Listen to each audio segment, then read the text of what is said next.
Updog. Updog. Updog. Updog Sports Talk.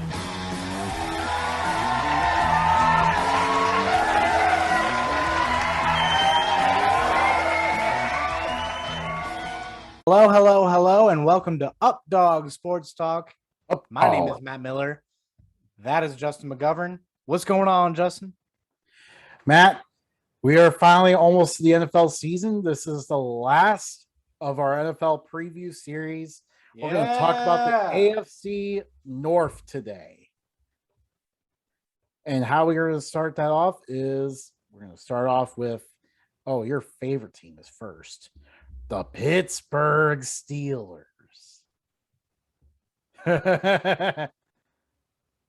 Next. Yeah. Just kidding. Yeah, that's your favorite quarterback right there, dude. He is going to make all your dreams come true this year and everything. No. So what he is going to do is he probably will be an improvement a little bit on last year, especially at the beginning when he was coming back from Tommy John. I just don't think the whole roster from top to bottom is as good as it was even last year. But definitely going back a few years, it's not as good as it was. So defense still seems to be okay. They did lose Bud Dupree, but they got – I literally looked this up earlier, and I don't know why I'm blanking all of a sudden. Do you remember who it is? They got a defensive end to replace Bud Dupree, who was okay, and Melvin Ingram. Yes. So he'll fill in nicely, but they're going to have to rotate a little bit on that defensive line, a little bit more than they probably want to.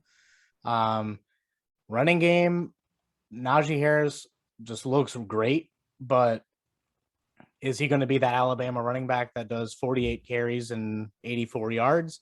Or is he going to be that Alabama running back that only needs 10 carries and he has 200 yards? So it kind of depends on how that's going to go. Yeah, and how's he do with the offensive line? The offensive line is probably the biggest concern on the offense. Yeah, that offensive line does not look good at all. No. And then the receiving core, it's not Antonio Brown. Juju just keeps dancing. James Washington is pretty good, and then Deontay Johnson. He's taken off a lot quicker than I thought he would, but I don't think any of them are really number one receivers. I would say the guy that has the number one receiver potential to me, and he was really good until for a stretch there until he got hurt. Claypool, duh. Chase Claypool is looking like the potential star of this team. I feel like he's going to be the guy that's going to be number one. Johnson is absolutely fantastic. He's going to be the number two. James Washington, he has his threats.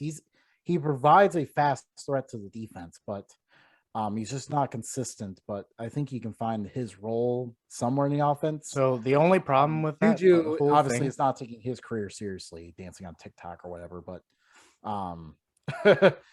but Claypool is going to be a beast this year, I think. Oh yeah, he's going to destroy the NFL.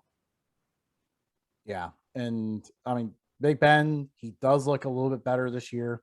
So that makes the passing game a threat. Definitely the biggest question is, how do they run the ball behind that offensive line? How does that offensive line protect them in the passing game?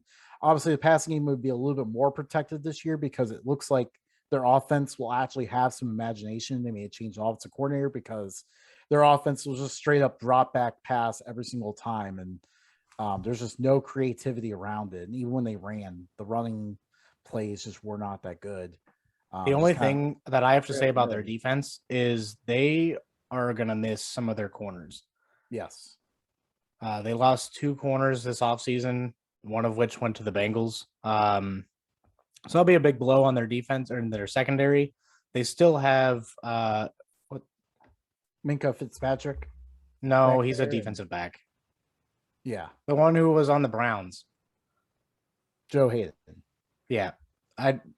I have to blank on them because I don't like them at all.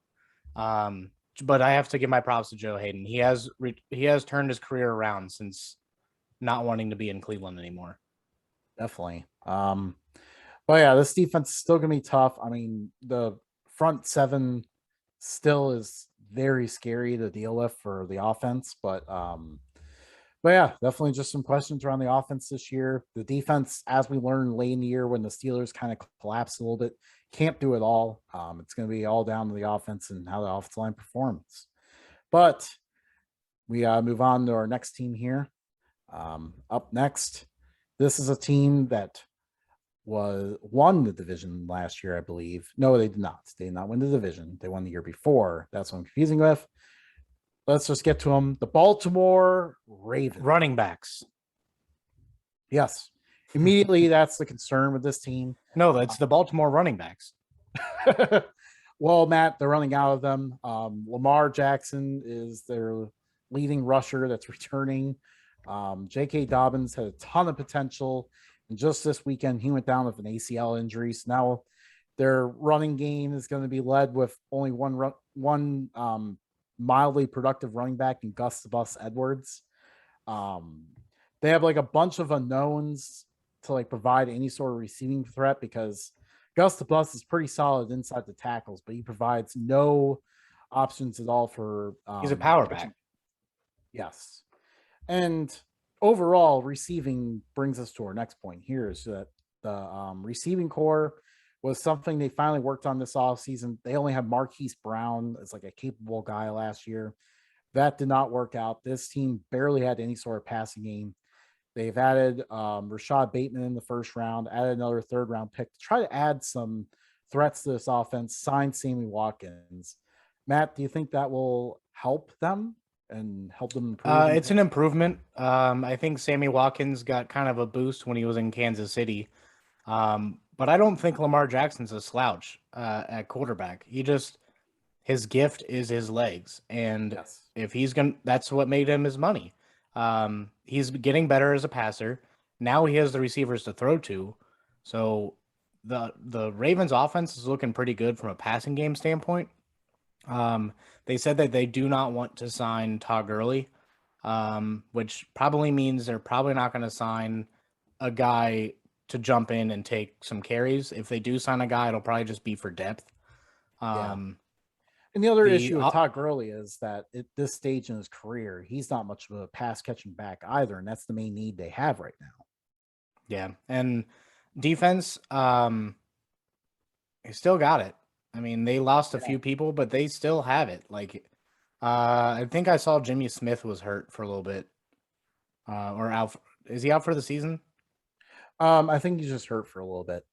Well, but still, they're going to struggle a few games, but with or without that him, defense, this is a strong secondary. Probably one of the best secondaries in the NFL. And this is the reason why they are able to make it to the playoffs almost every year. Like, they have a capable quarterback.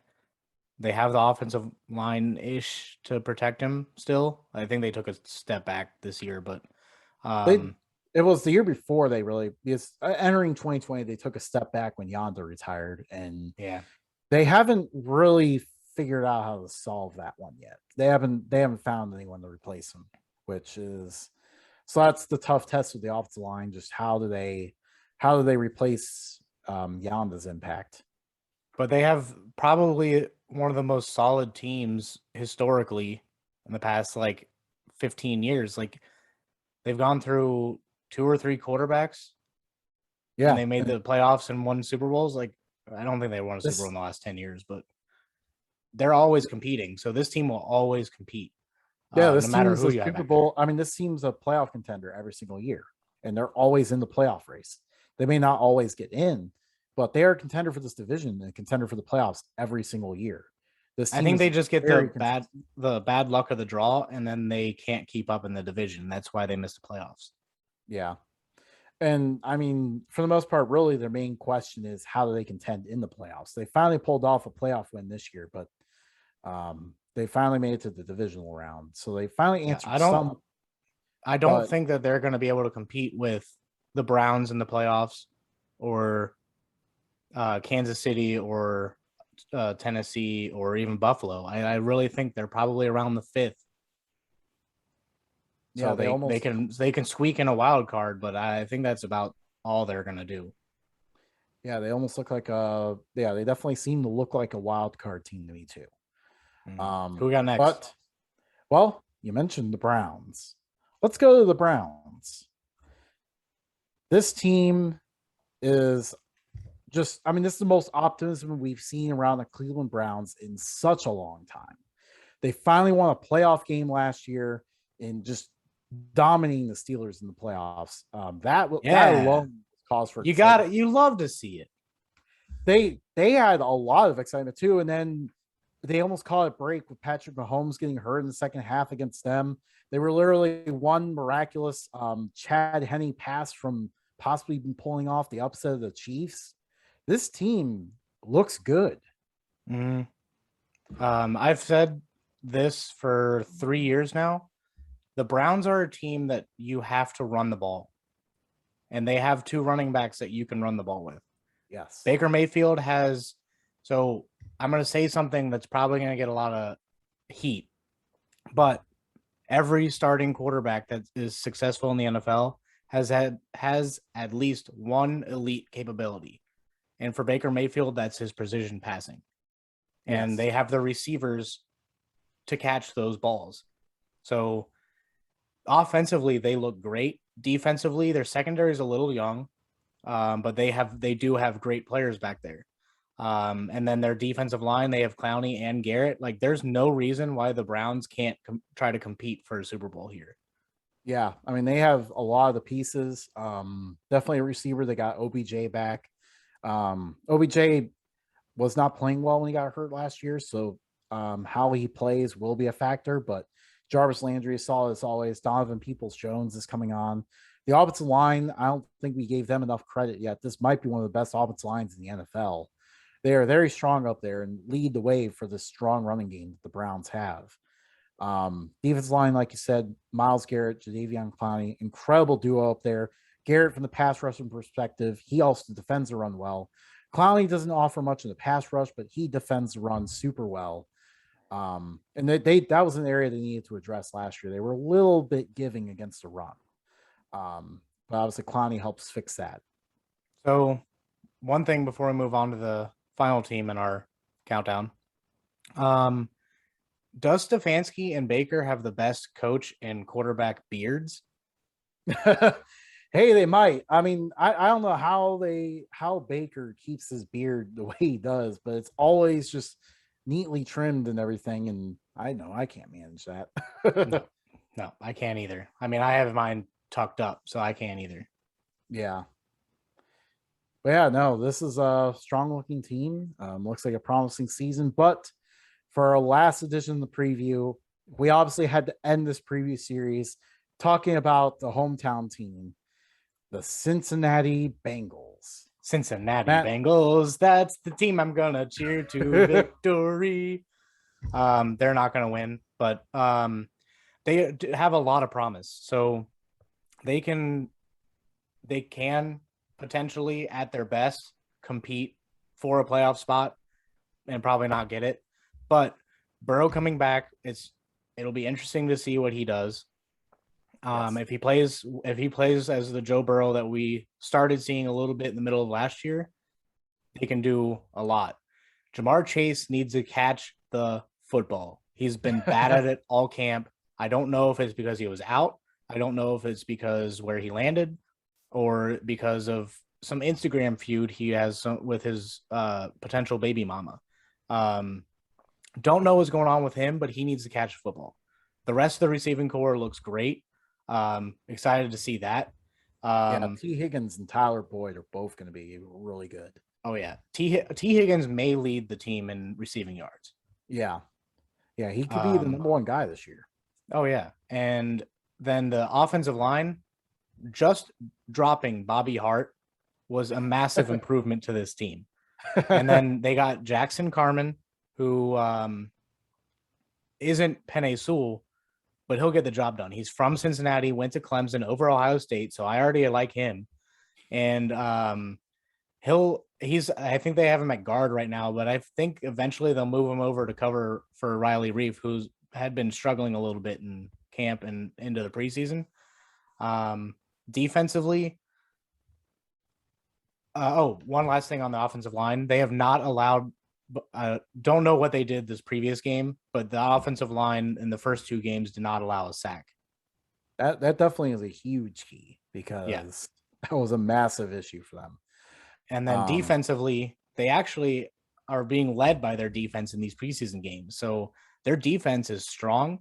It's just, can they keep up with the superpowers? Can they keep up with Baker and Nick Chubb and Odell and Jarvis Landry and pretty much I know I just named all the Browns, but can they keep up with the rest of the teams in the division? That's the whole question. Yeah, this is Zach Taylor's year. If he can't figure out how to at least get 7 or 8 wins, then he's gone. Well, you say he's gone. What you actually mean is Cincinnati wants him out, but Mike Brown will be too cheap to fire him. Which let's just rip on Mike. You're not Brown. paying him anything anyway, so why not just let him go? Mike Brown needs to sell the team. He doesn't care really about does. winning. He's so terrible of an owner. I don't know how he's not talked about above Dan Snyder for worst owner. I mean, literally, like when they were he's getting called out now. People are beginning to finally get awareness about how awful. Yeah, but at least Dan Snyder's in the building when they're doing a draft. Yeah, Mike Brown's in the Swiss Alps. No, that was during the trade deadline last year, Matt. Yeah, he was spending the trade deadline out in Europe. Yeah, I mean that alone right there just tells you how little he actually cares about this team. And why are you GM then? Get someone else. They're still the only team without an indoor practice facility. I mean, I don't even know, like, bastard. Yeah, like, I mean, they're out there practicing in the rain today because we're getting rain from the hurricane down south. That's tomorrow, actually. Oh, I don't know what we got today. We got some rain. Just today. Regular rain. So yeah, they're out there practicing in the rain underneath a highway where homeless people used to be. I mean, literally, I mean, I'm pretty sure Mike Brown acquired that practice facility because they just need somewhere to practice outside of their own stadium. And he's like, oh, well, no one wants this, so I'll just take this. No, when it rains hard enough, they head up to UC. That's also pretty bad from a college. Yeah. Now, obviously, one of the top group of 5 colleges, but still a group of 5 college has more facilities than the Cincinnati Bengals, a professional football team. But yeah, like their jerseys though. All these really cool jerseys. They did reinvent those, but that is one owner that's just trying to make money and not really caring about winning does. They create cool uniforms, cool helmets, cool hats, all of that to sell as much merch as possible, but don't actually do the acquiring of players to try to win. That being said, Joe Burrow needs to be protected by the offensive line. I think that's the biggest key. And obviously now Jamar Chase needs to step up because he has not looked good so far. Even Alden Tate, I think, is possibly going to take the starting role from him. Well, Alden Tate is actually a pretty good receiver. Let's not bash on Alden Tate.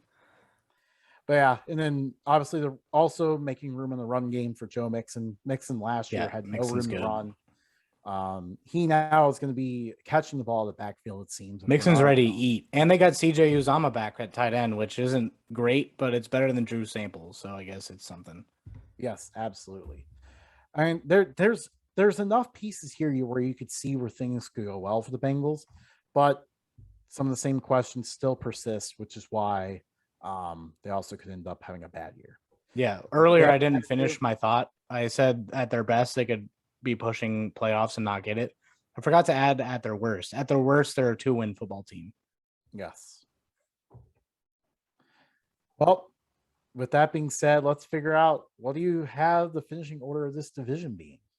So I'm going to be a little biased here, but I honestly believe that with the Bengals' potential, they could do this. Browns, Ravens, Bengals, Steelers. Oh, guess what, Matt? We finally have our biggest disagreement yet. Here we go. I don't think we have any of them in the same order. Number 1 is going to be the biggest surprise to you. I have the Pittsburgh Steelers finishing first in this division. Everyone forgets this team did start 11-0 last year. They needed to fix some things in the offense. They have made some moves in the coaching staff to do that. Ben Roethlisberger looks better.